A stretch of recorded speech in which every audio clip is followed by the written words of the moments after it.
আল্লাহর খলিল হযরত ইব্রাহিম আলাইহিস সালাম তিনি কখনো মেহমান ছাড়া খানা খাইতেন না। কি ছাড়া? মেহমান ছাড়া কোনোদিন খাবার খাইতেন না। আরেকদিন ওনার বাড়িতে কোনো মেহমান আসেই না, বাদ বাইরে বসে রয়েছে আল্লাহর খলিল ইব্রাহিম খলিলুল্লাহ, কিন্তু খাবার খায় না।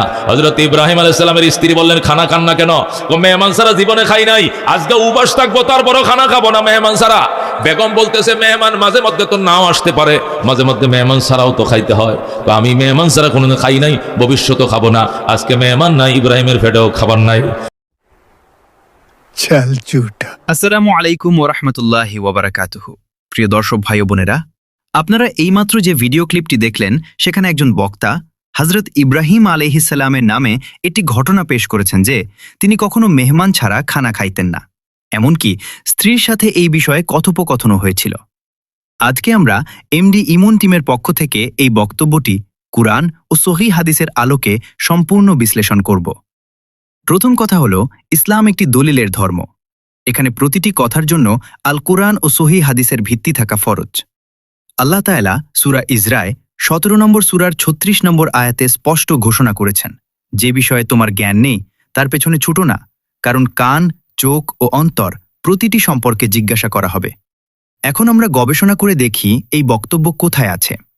আল কুরআনের 114টি সূরার কোথাও এই কথা নেই যে হযরত ইব্রাহিম আলাইহিস সালাম কখনো মেহমান ছাড়া খাবার খেতেন না।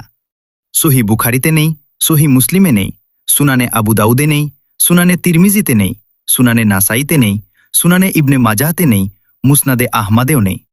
এমনকি কোনো দইফা বা দুর্বল হাদিসেও এই সংলাপ এই ভাষায় পাওয়া যায় না। তাহলে এই কথা কোথা থেকে এলো? গবেষণায় দেখা যায়, ইমাম কুরতুবী রহিমাহুল্লাহ তার তাফসিরে এই বিষয়ে যা উল্লেখ করেছেন, তিনি নিজেই সুস্পষ্টভাবে বলেছেন এটি ইসরাইলিয়াত অর্থাৎ পূর্ববর্তী বিকৃত কিতাব থেকে আসা বর্ণনা। এখন প্রশ্ন হল, ইসরাইলিয়াত কি ইসলামে গ্রহণযোগ্য দলিল? আল্লাহ তাআলা সূরা বাকারার ৭৯ নম্বর আয়াতে বলেছেন, দুর্ভোগ তাদের জন্য যারা নিজ হাতে কিতাব লেখে অতঃপর বলে এটা আল্লাহর পক্ষ থেকে। সূরা নিসার ৪৬ নম্বর আয়াতে এবং সূরা মাইদার ১৩ নম্বর আয়াতে আল্লাহ তাআলা স্বয়ং ঘোষণা করেছেন যে তারা কালামকে তার স্থান থেকে পরিবর্তন করে দেয়।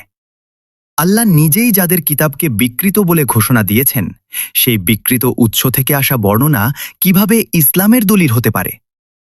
রাসূলুল্লাহ সাল্লাল্লাহু আলাইহি ওয়াসাল্লাম সহিহ বুখারীর ৪৪৮৫ নম্বর হাদিসে বলেছেন, আহলে কিতাবকে সত্যায়নও করো না, মিথ্যায়নও করো না। এর মানে হল, তাদের বর্ণনাকে দ্বীনের দলিল হিসেবে পেশ করার কোনো সুযোগ ইসলামে নেই। এখন আসুন দেখি এই হুজুরের বক্তব্যে কয়টি অপরাধ একসাথে সংঘটিত হয়েছে। প্রথমত, হযরত ইব্রাহিম আলাইহিস সালামের নামে এমন কথা নিশ্চিতভাবে বলা হয়েছে যার কোনো সহিহ দলিল নেই। দ্বিতীয়ত, বিকৃত ইসরাইলিয়াত থেকে নিয়ে নিশ্চিত ঐতিহাসিক ঘটনা হিসেবে পেশ করা হয়েছে। তৃতীয়ত, সবচেয়ে মারাত্মক বিষয় হল, স্ত্রীর সাথে পুরো সংলাপ সম্পূর্ণরূপে বানোয়াট এবং কাল্পনিক। এই সংলাপ পৃথিবীর কোনো ইসলামিক উৎসেই নেই, এটি বক্তার নিজের মস্তিষ্ক থেকে তৈরি। রাসূলুল্লাহ সাল্লাল্লাহু আলাইহি ওয়াসাল্লাম সহিহ বুখারীর ১০৭ নম্বর হাদিসে বলেছেন, যে ইচ্ছাকৃতভাবে আমার নামে মিথ্যা বলে সে যেন তার ঠিকানা জাহান্নামে বানিয়ে নেয়। রাসূল সাল্লাল্লাহু আলাইহি ওয়াসাল্লামের নামে মিথ্যা বললে যদি জাহান্নাম হয়, তাহলে আল্লাহর একজন উলুল আজম নবীর নামে কাল্পনিক সংলাপ বানিয়ে হাজার হাজার সাধারণ মুসলিমের সামনে পেশ করা কত মারাত্মক গুনাহ তা একটু ভাবুন। আল্লাহ তাআলা সূরা বাকারার ৪২ নম্বর আয়াতে বলেছেন, সত্যকে মিথ্যার সাথে মিশ্রিত করো না এবং জেনে শুনে সত্য গোপন করো না। এই হুজুর ঠিক এই কাজটিই করেছেন।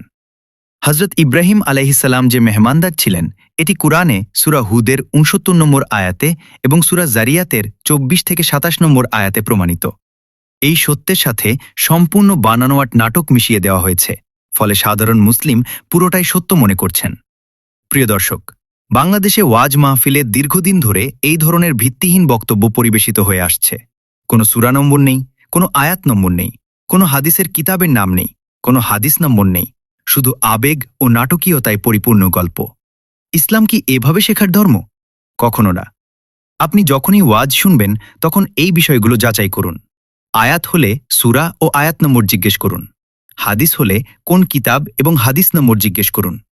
কাহিনী হলে জিজ্ঞেস করুন এটি কুরআনে আছে না হাদিসে আছে। এমডি ইমন টিম সম্পূর্ণ দায়িত্ব নিয়ে ঘোষণা করছে, ইসলামের নামে যে কোনো ভিত্তিহীন বক্তব্যের বিরুদ্ধে আমরা কুরআন ও সহি হাদিসের আলোকে সত্য তুলে ধরতে থাকব। কারণ আল্লাহ তাআলা সূরা হিজরের 9 নম্বর আয়াতে বলেছেন, নিশ্চয়ই আমি কুরআন নাজিল করেছি এবং আমি তা সংরক্ষণ করব। এই কুরআনকেই আমাদের একমাত্র পথ প্রদর্শক মানতে হবে, কোনো ইসরায়েলিয়াত বা কাল্পনিক গল্পকে নয়। আল্লাহ আমাদের সকলকে সহি ইলমের উপর প্রতিষ্ঠিত রাখুন এবং দ্বীনের নামে মিথ্যা প্রচার থেকে এই উম্মাহকে হেফাজত করুন। আমিন। ওয়াসসালামু আলাইকুম ওয়া রাহমাতুল্লাহি ওয়া বারাকাতুহু।